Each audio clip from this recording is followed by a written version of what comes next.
Okay, my second question would be, each agency's different. I know one of the concerns with the Department of Defense I always hear is, a lot of our products that we need manufactured, small businesses themselves can't produce. They don't have the capital. They're just what we need. Small businesses by nature, can't produce in volume. Aside from being a veteran, aside from being one of these demographic qualities that then qualify you to apply for that set-aside contract, what do your respective agencies do to verify that, in fact, it's a company who can produce the product that they say they are competing for? In other words, if I am a woman or I am a minority or I am a veteran and I can show proof that I am a X-owned company by virtue of me filling that category, and I say that I produce weapons or I produce whatever the deliverable is for the federal government, beyond showing proof that I am the owner and therefore qualified to compete for the contract, what do you do to verify that, in fact, they build a product, that the product is actually of the quality of your respective agency? And I would think through whatever process that is, you'd verify that, in fact, they can produce it in-house and that they're not a shill corporation and, simply a front person with nothing more than a P.O. box or a 1,000-square-foot office competing for federal contracts. Usually what happens, at least when I was in the field, which is many, many years ago, over 30 years ago now, we used to have DCMA, Defense Contract Management Agency, and I worked for that agency. And part of my job was to post-award reviews and pre-awards. During the pre-award phase, you judge the financial capability, the engineering capability, the manufacturing capability, the equipment, the site, transportation and shipping of the products. You would look at all parts, and you would go back and adjust, and you would get together as a group and either accept or deny that firm is the right firm when you do a pre-award. Over the years, they have moved away from doing pre-awards. They made it very limited as the years have gone on. So I don't know that that's being done now, but that was one way that you could handle it. The other issue is in the post-award. DCMA and I would get involved in that, where you would go out and sit down and talk to the contractor after they received award. You would again go through the clauses so that they understand it's an educational issue. It's a communication issue, and we have to do that. I don't know so much. It's been like 30-plus years now that I've been out of that organization, but that was one of the ways that I felt very comfortable about what we were doing. And if I could build on that, Congressman, I think going back to Chairman Nye's point about this is about outcomes. We need to hit these goals, and we need to do so absent fraud, waste, and abuse. I would divide it into three sections. One is, do we have these right policies and procedures when you're looking at determinations of responsibility and doing your market research and during the contract operation, is the contracting officer appropriately looking at subcontracting plans and subcontracting performance? Then in the second phase, it's training, and I spoke a little bit about the President's Small Business Contracting Task Force that he's set up, which has to deliver recommendations to him late next month. I chair one of the 5 working groups of that, and it's on workforce training and agency accountability. And one of the big things that we're trying to push is closing any awareness gap on the contracting officer front to make sure that they, not only do we have the right policies and procedures in place, but they know what those are. And then the third thing I would say is you mentioned these preferences are aimed at helping these specific groups, and we're not meeting the thresholds.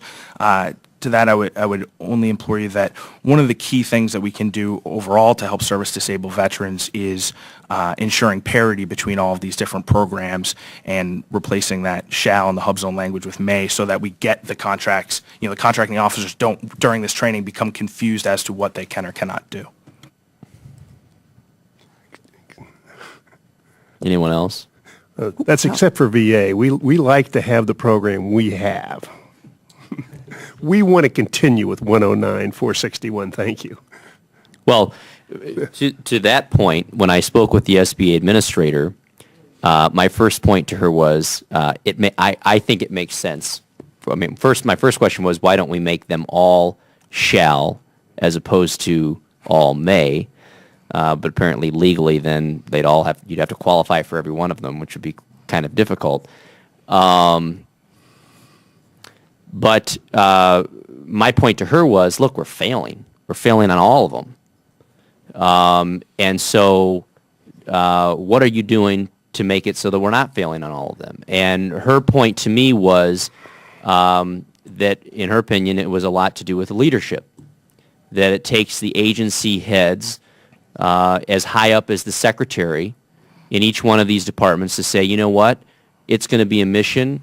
It's a directive of mine to the folks letting these contracts that we're going to meet these goals and people are going to be held accountable for it. Right. So I guess my question very quickly to all of you would be, have you, to this date, heard from any of your respective heads? You know, has Secretary Gates ever mentioned the set-asides and the need to meet those goals as specified by Congress, really? You know, I'm sure Shinseki, wants the veteran set-aside met. But I mean, I'm curious, because I think the leadership of each respective agency is very key to what the goals are. And I know even within our organizations, if we say, well, this is kind of a goal, but if we don't meet it, gee, you all tried, too bad, so sad, we'll do it again next year. But if it's, this is a key goal, and if we don't meet it, there's going to be consequences, I think you have a different outcome. And I'm just curious what directives and what message you've heard, if anything, from your respective heads about meeting those set-aside goals. I would need to go back and get the specific letters, but our leadership has put a great deal of emphasis on service-disabled veteran-owned small business achievements. The Secretary has discussed it. Let's see, is it Dr. Carter, I think, has signed out a letter. That our leadership really is behind. It's just behind achieving. How long have you been at the Defense Department? In a small business, working with small business issues? Yeah. 11 years. Okay. 12 years. So you've been there under several Secretary of Defenses. Yes. Is the directive any different now than it was 10 years ago, 5 years ago?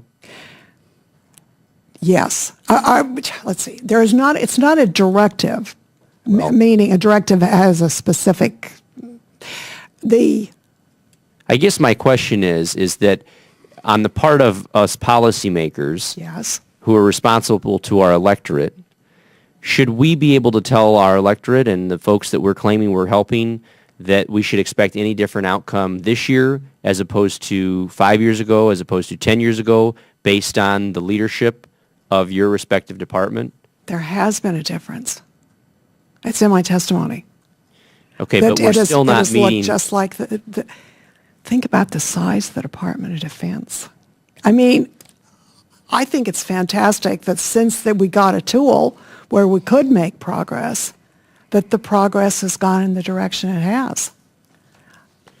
It's been 7 years. Do you think that the 3% set aside is too high?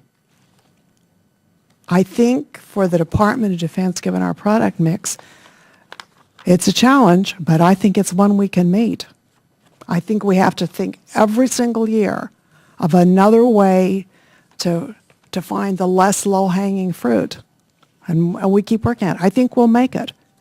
How about the other agencies? I'm curious. Yeah, Secretary Napolitano, as well as our Administrator Fugate, have made it a priority for us to provide opportunities for all small businesses, including disabled veteran-owned small businesses. So we're doing good. Our goals are high.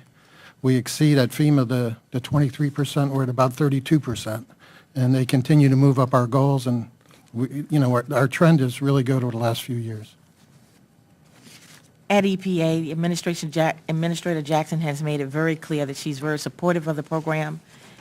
She had a conversation with me when she first came and said, I want these numbers to go up on my watch and not down. We think we do have a good story at EPA when you look at our numbers. Small business numbers we hit about over 40% for small.